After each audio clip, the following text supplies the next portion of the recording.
In this countdown, we reveal 10 cars that may seem like smart buys until their value drops off a cliff. From overlooked sedans to outdated crossovers, you'll be shocked by what made the list, especially the one sitting at number 1. Let's dive in. On paper, the Nissan Sentra looks like a smart buy. It's cheap, fuel-efficient, and, let's be honest, it has that I just need a car kind of appeal. But dig just a little deeper, and you'll see why this compact sedan sheds its value like it's allergic to resale. The 2018 to 2021 models suffer from what we'll call personality issues. The engine, a sluggish 1.8-liter or 2.0-liter four-cylinder that sounds like it's working way harder than it should for 149 horsepower. CVT transmission, classic Nissan, smooth at first, then worryingly inconsistent, especially as the miles creep up. But the real kicker is how fast these drop in price. Many Sentras lose nearly 50% of their original value within 3 years, and you don't need a Kelley Blue Book subscription to see why. Build quality feels flimsy. The interior is plastic-heavy, and tech features that rivals offer as standard were optional here, or missing entirely. And let's not forget the elephant in the showroom. Nissan's reputation for CVT issues still haunts the Sentra nameplate, even if newer models claim improvements. The used market hasn't forgiven or forgotten. Bottom line? The Sentra is affordable, yes, but it's the kind of cheap that gets even cheaper the moment you drive it off the lot. The Buick Regal was GM's attempt to make sedans cool again. Sleek lines, Euro-inspired ride, and a name that screams, "Your dentist might drive this."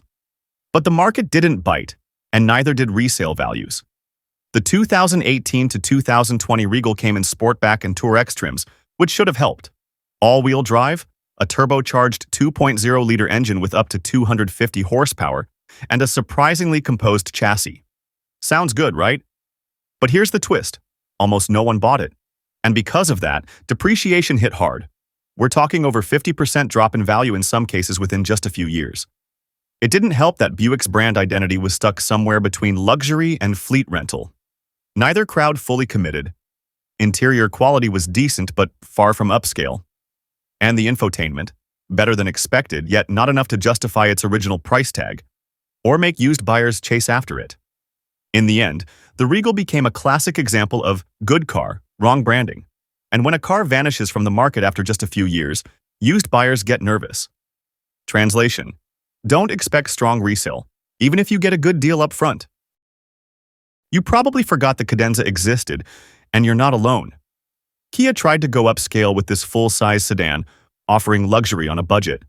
But despite a comfortable cabin and a buttery V6 engine, the Cadenza depreciated like it had an expiry date. Under the hood, it packed a 3.3-liter V6, making 290 horsepower. It's smooth, refined, and surprisingly quiet on the highway. Interior, leather, tech, the whole 9 yards. But here's the problem. No one wanted a premium Kia sedan when crossovers were taking over. That lack of demand made resale values tank. Many 2017 models are now selling for less than half their original price. And it's not because they're unreliable, it's just that nobody's looking for them. Also, while the Cadenza felt premium in the cabin, it still carried Kia's resale baggage from earlier years. Buyers still associate the badge with economy cars, not quiet luxury cruisers. So yes, it's a nice used car, but nice doesn't hold value, especially when the market is chasing SUVs and forgetting sedans like this ever happened. On the outside, the Outlander Sport looks ready for adventure. Compact, slightly rugged, with that fake confidence of a gym bro who skips leg day. The 2018 to 2021 models offered a 2.0-liter or 2.4-liter engine, but both felt underpowered, especially when paired with Mitsubishi's whiny CVT. Fuel economy was decent, and the size made it great for city driving. But that's pretty much where the compliments stop. The Outlander Sport was behind the curve in almost every category by 2018, and yet Mitsubishi kept selling it with only mild facelifts, like putting a new case on an old phone and calling it upgraded. Depreciation was inevitable. With stronger rivals like the Honda HR-V or Mazda CX-30 in the same segment, the Outlander Sport simply couldn't hold its ground, or its value. Many models lost over 45% of their price in just 3 years. Unless you're getting it dirt cheap, this is one sport you might want to sit out. The Dodge journey feels like that one guest who overstayed their welcome and didn't evolve while the party moved on. Even in its final 2020 model year, this midsize SUV was riding on tech and design from a decade earlier, and the market noticed. Let's talk powertrain. A 2.4-liter four-cylinder pushing a modest 173 horsepower. It's sluggish, loud when pushed, and paired with a 4-speed automatic. Yes, 4. That's transmission tech from the flip phone era. No AWD on later models, no modern infotainment, and safety scores that left much to be desired.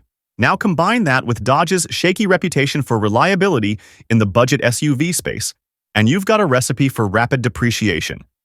These lose up to 50% of their value within just a few years, and even at used prices, buyers hesitate. Interior space wasn't bad, and the third-row seat was a rare perk in its class. But cheap materials and poor resale perception sealed its fate. The journey didn't just age, it stalled, and resale values followed suit. You might score 1 for dirt cheap. Just remember, there's a reason it's that cheap. The Ford Fusion went out swinging. It had the looks, the handling, and even optional AWD, a rare bonus for a midsize sedan. But despite all that, it couldn't outrun the SUV takeover or its own resale curse. The 2017 to 2020 models offered a wide range of engines, from the fuel-sipping hybrid to a punchy 2.0-liter EcoBoost turbo. And let's give credit where it's due. The Fusion drove better than most of its competition, but when Ford pulled the plug in 2020 to go all in on trucks and SUVs, resale confidence sank like a stone. Why? Because people don't like buying or reselling orphaned sedans. Even though the Fusion was solid, its discontinuation sent a message: this body style is done. And buyers listened. Resale values dropped hard, with some models losing over 45% of their original MSRP in just 3 years. That's brutal for a car this competent. So if you're in the used market, sure, it's a lot of car for the money. Just don't expect to get much of that money back later. On paper, the 2018 to 2021 Hyundai Sonata looked like it had finally grown up. Sleek styling, packed with features, impressive tech, and a price tag that undercut rivals like the Camry and Accord. So why did it lose value like it was going out of style? Well, perception, incentives, and a market that's allergic to sedans. Hyundai gave buyers choices: a smooth 2.5-liter engine, a punchy 1.6-liter turbo, and even a hybrid version that could hit over 50 miles per gallon. Inside, you got an upscale dashboard, massive infotainment screens, digital gauge clusters, and safety tech that would make some luxury cars blush. But resale, not so impressive. You see, Hyundai still fights an uphill battle with badge perception. While quality has skyrocketed, many used car buyers still hesitate to pay top dollar for a Hyundai, especially when the Sonata nameplate doesn't scream desirability like its rivals. Add in aggressive discounts on new models, fleet sales, and constant dealer incentives, and you've got used Sonatas flooding the market at bargain bin prices. Many have lost 45% to 55% of their original value within just 3 years. Sure, it's a smart buy on the used lot, but don't expect to make your money back. The Sonata gives a lot for less, and resale value follows that same formula a little too well. The Nissan Altima tried to stay relevant in a world obsessed with SUVs, but it ended up stuck in the middle, not quite premium, not quite practical enough to stand out. Even its available AWD and bold styling couldn't stop it from becoming a depreciation magnet. Let's break it down. Under the hood, you got a base 2.5-liter engine, or the more daring 2.0-liter turbo VC engine, which was cool tech, but didn't wow on the road. The Altima handled decently, rode comfortably, and had safety features like Pro Pilot Assist. But somehow, buyers still hesitated. Reliability concerns didn't help. Nissan's track record with CVTs has been shaky, and resale shoppers remember that. Throw in heavy fleet usage and constant new car discounts, and you've got a used Altima that drops in value fast, up to 50% in just 3 years for some trims. Yes, it's affordable now, but used buyers are cautious, and Altima's long-term perception issues keep pushing resale values down. It's a car that looks like a smart deal, but doesn't hold its ground over time. The Chrysler 300 is big, bold, and unapologetically old school. RWD? Check. But when it comes to resale value, this full-size sedan drops like a rock, and not even its muscle car vibes can stop the fall. For years, the 300 lived in a time capsule. Its design barely changed, tech updates were minimal, and interior quality hovered between premium rental and dealer markdown. Even with the solid 3.6-liter Pentastar 5.6 or the growly 5.7-liter V8, the car never felt modern enough to justify its MSRP. Then there's the brand image. Chrysler has struggled with relevance, and the 300 became a niche pick, more popular with rental fleets than private buyers. That lack of desirability plays directly into resale value. Models from this era have lost over 50% of their value in just a few years, especially V6 trims with basic equipment.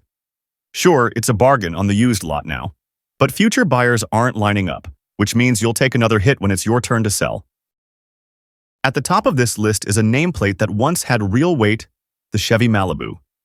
But by 2017, that weight turned into baggage. The Malibu couldn't keep up with shifting buyer demands or its more refined competitors, and its resale value nosedived as a result. The design was decent, the cabin spacious, and the ride comfortable.